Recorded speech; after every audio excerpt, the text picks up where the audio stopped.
मई की judicial inquiry का फौज जवाब दे चुकी है कि वो नहीं कराना चाहती है। किसी को इमरान खान के लिए फौज से लड़ने की क्या जरूरत है? इमरान खान जाने तो फौज जाने।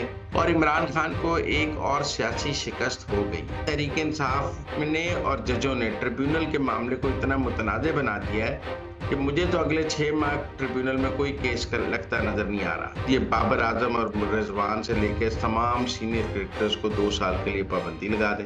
अस्सलाम वालेकुम नाज़रीन, आप देख रहे हैं प्रोग्राम अंदर की बात मुज़म्मिल सोहरवर्दी के साथ। मैं हूं आपकी मेज़बान इकरार आर। हमारे साथ मौजूद है आपके पसंदीदा तज्ज़ियानिगार मुज़म्मिल सोहरवर्दी। अस्सलाम वालेकुम sir, welcome to the show. क्या हाल है आपका? बिल्कुल ठीक-ठाक, आप सुनाएँ कैसी तबीयत है? मैं ठीक हूँ सर। आज के टॉपिक्स बहुत दिलचस्प है। सबसे पहले हम बात करेंगे बानी पीटीआई के सियासी जमातों से अब बातचीत करने के लिए ये जो आमादगी ज़ाहिर की गई है, इसकी क्या वजूहात है? फिर उसके बाद इलेक्शन कमीशन ने महफूज फैसला सुना दिया इस्लामाबाद के तीनों हलकों से रिलेटेड। तो पहले टॉपिक की जानिब बढ़ेंगे और सर बताएं कि ऐसी क्या अब नौबत आ गई है कि बानी पीटीआई जो है, वो जिनको चोर कहते थे, डाकू कहते थे, लुटेरे कहते थे, अब उन तमाम सियासी जमातों से बातचीत करने के लिए तैयार हो गए हैं। अब वो एक खत लिखेंगे। व्हाट डू यू से ऑन इट?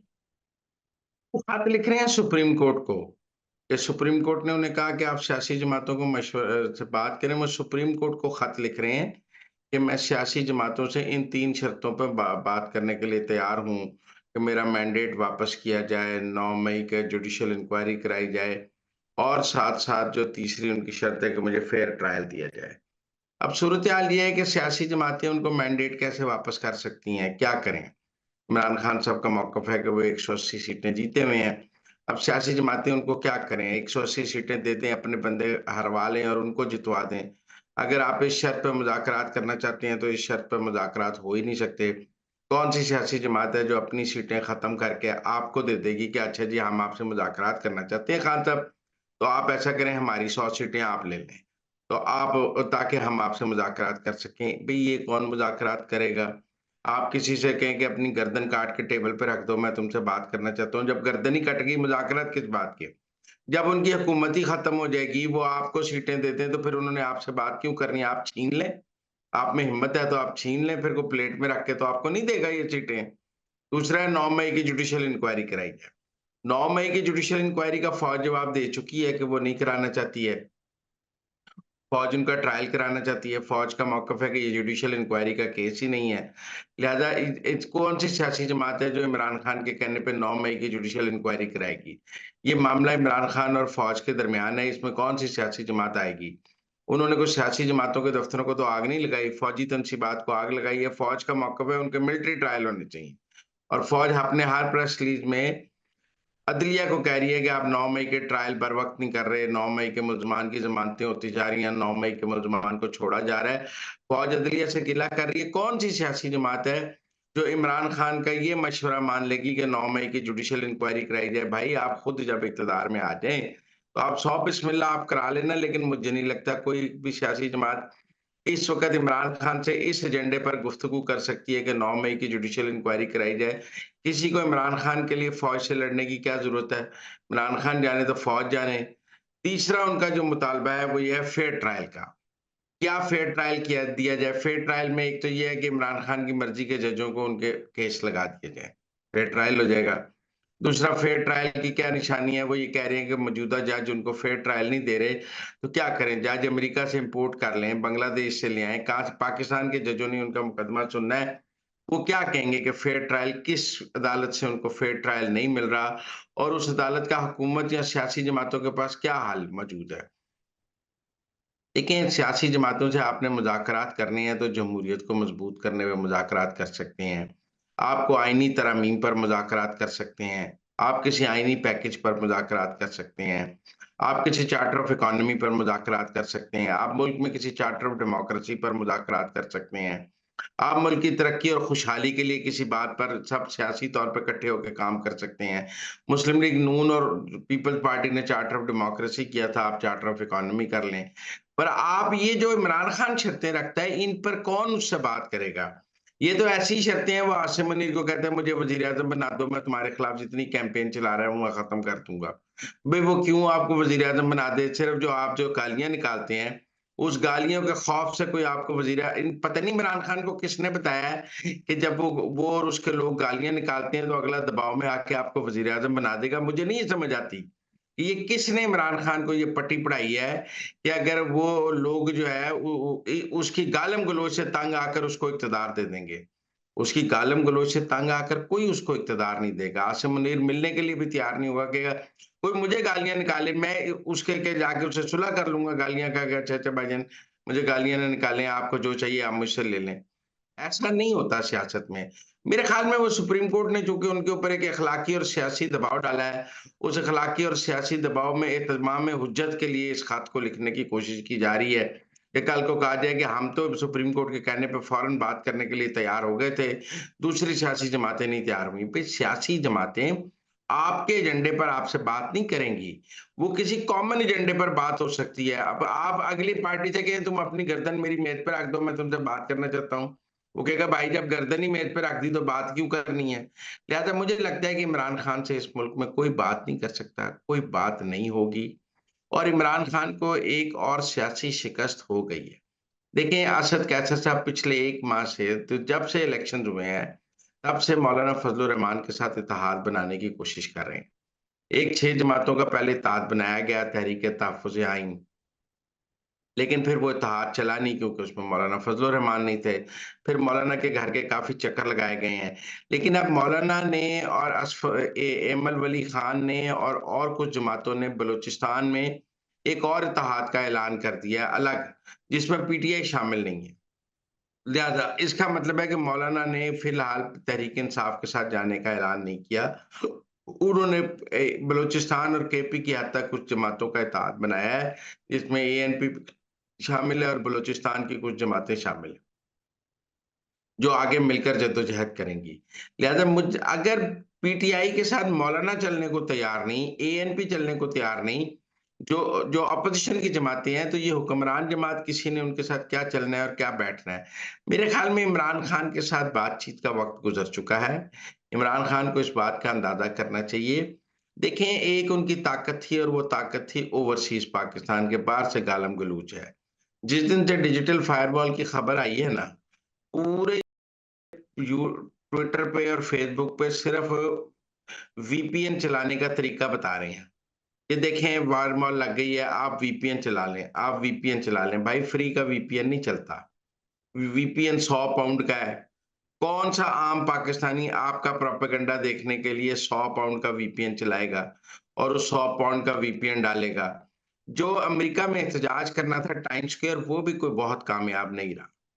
और टाइम स्क्वायर पे कोई ऐसा नहीं है कि 5-10 हज़ार पाकिस्तानी इकट्ठे हो गए और न्यूयॉर्क में 10 हज़ार पाकिस्तानी मौजूद हैं। और टाइम स्क्वायर पे तो हर वक़्त मेला लगा होता है और रात को तो बहुत ही मेला होता है जिस वक़्त एहतजाज रखा गया है। लेकिन उसकी भी कोई ऐसी बड़ी फुटेज नहीं आई कि वहाँ 5,000 लोग इमरान खान के लिए बात कर रहे थे। 200-400 का मजमा था, शहबाज गिल जो है उस पे वहाँ पे तकरीर कर रहा था। ऊपर इन्होंने एक जहाज वहाँ पे अमेरिका में रेंट पे 5-10 हज़ार डॉलर पे मिल जाता है जिसमें एक बैनर था रिलीज़ इमरान खान। तो मेरे ख्याल में वो सारी एफर्ट भी कि अमेरिका में तूफान बर्पा कर देंगे, टीम जाएगी तो कुछ भी नहीं हो सका। मेरे ख्याल में वो भी नाकाम हो गया है। लिहाज़ा इमरान खान से कोई बात करने को तैयार नहीं है, जिन शराइत पे इमरान खान बात करना चाहता है। इमरान खान बात करना चाहता है, ना कोई इमरान खान से बात करना चाहता है। ये चूँकि उस दिन सुप्रीम कोर्ट ने उनको पर तंज़ किया, उनको कहा आप जाकर सियासी जमातों से बात करें, तो वो उस तंज़ का काज़ी फ़ायज़ ईसा को और सब जजों को जवाब देना चाहते हैं कि खत लिख दें सुप्रीम कोर्ट को और वो भी एक बैड टेस्ट में जाएगा, उसका कोई पॉज़िटिव नहीं होगा। पिछले दिनों आसिम मुनीर से भी मुलाकात की बहुत कोशिश की है, वो भी मुमकिन नहीं हो सकी। मेरे ख़्याल में तहरीक-ए-इंसाफ के साथ फ़िलहाल इस मुल्क में बातचीत का कोई माहौल नहीं है। ना तहरीक-ए-इंसाफ बातचीत के लिए तैयार है और ना ही कोई तहरीक-ए-इंसाफ से बातचीत के लिए तैयार है।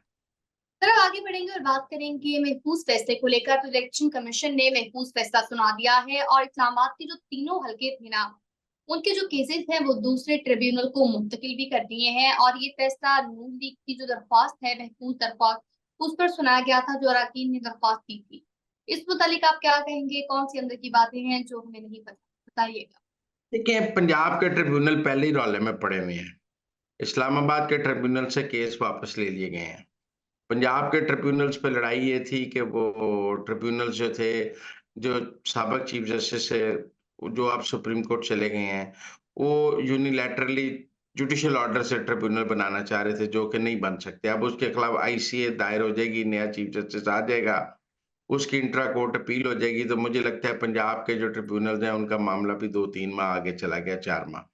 से इस्लामाबाद के ट्रिब्यूनल्स भी अब पता नहीं बलूचिस्तान ट्रांसफर हो जाते हैं, सिंध ट्रांसफर हो जाते हैं कि ये केसेस कहाँ जाते हैं।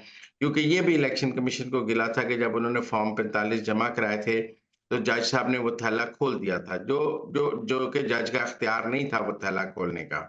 और जज साहब पीटीआई की सहूलतकारी में बहुत आगे-आगे चल रहे थे और उनका मौक़िफ़ था कि वो पीटीआई के ही फॉर्म 45 देखकर फैसला कर दें। इलेक्शन कमीशन उन्हें समझा रहा था कि उम्मीदवारान के फॉर्म 45 की कोई हैसियत नहीं। असल फॉर्म 45 वो हैं जो इलेक्शन कमीशन के पास हैं। जो सरकारी फॉर्म 45 है, आप उनका फोरेंसिक करा सकते हैं, लेकिन असल में तो उन्हीं पर फैसला होना है। कोई उम्मीदवार के फॉर्म 45 उम्मीदवार तो बना के भी ला सकता है फॉर्म 45। 47 तो इसलिए वो इलेक्शन कमीशन का रिकॉर्ड मानने को तैयार नहीं थे। पंजाब में भी यही सूरत-ए-हाल है कि वो उन 3 सीटें तो बगैर कुछ सुने ही पीटीआई को दे दी, बगैर किसी ट्रिब्यूनल में जाए, बगैर किसी जिसकी माज़ी में कोई मिसाल नहीं मिलती।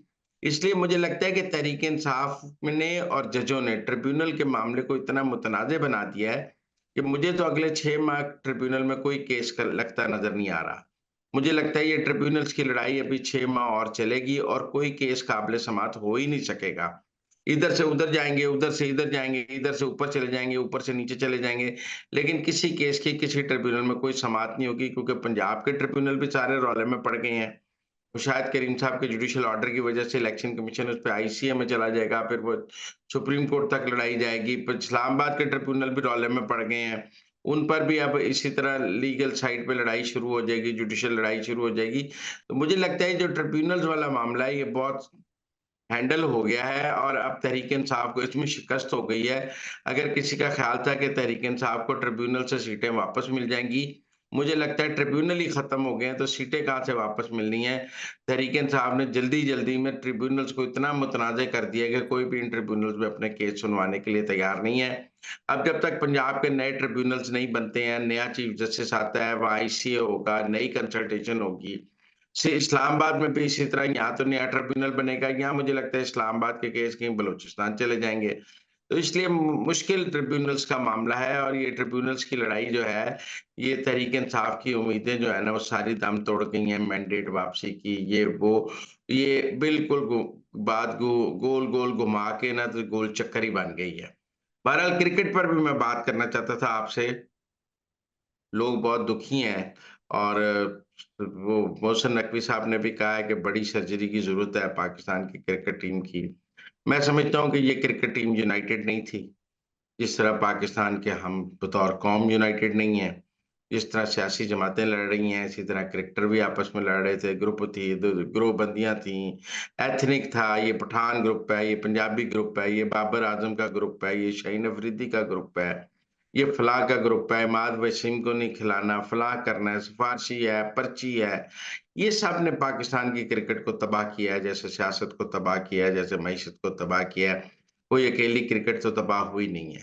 अब क्या किया जाए? कुछ लोगों का ख़्याल है इन सब क्रिकेटर्स को घर भेज दिया जाए। मैं भी इस बात के हक़ में हूँ। ये बाबर आज़म और रिज़वान से लेके तमाम सीनियर क्रिकेटर्स को 2 साल के लिए पाबंदी लगा दें और इनके इंटरनेशनल इनके एनओसीज़ इनको कहें आपने सिर्फ़ घर बैठना है और आपके एनओसीज़ भी कैंसल कर दें, इनको पीएसएल भी ना खेलने दें। इनको कहें आप घर बैठे आराम से। आपके बगैर हम मुल्क चला लेंगे, क्रिकेट चला लेंगे। 2 साल के लिए इस पूरी टीम पर पाबंदी लगा दें। इनके फिर एनओसीज़, कॉन्ट्रैक्ट्स ये इंटरनेशनल लीग्स जो खेलते हैं, वो भी ख़त्म कर दी जाएँ। इनके एनओसीज़ भी ख़त्म कर दिए जाएँ और इन पर मुकम्मल बैन करके इनको कहा जाए कि जाके ना पाकिस्तान की डोमेस्टिक क्रिकेट खेलो, खेलनी है, नहीं खेलनी तो घर बैठो आराम से और इनको इंटरनेशनल क्रिकेट के दरवाज़े इन पर बंद करने चाहिए। और नए टैलेंट को ऊपर लेके आना चाहिए और इनको आराम से डोमेस्टिक क्रिकेट 2 साल खिलाई जाए और कहा जाए कि ना आपको कोई इंटरनेशनल लीग खेलने दी जाएगी, ना पीएसएल खेलने दिया जाएगा।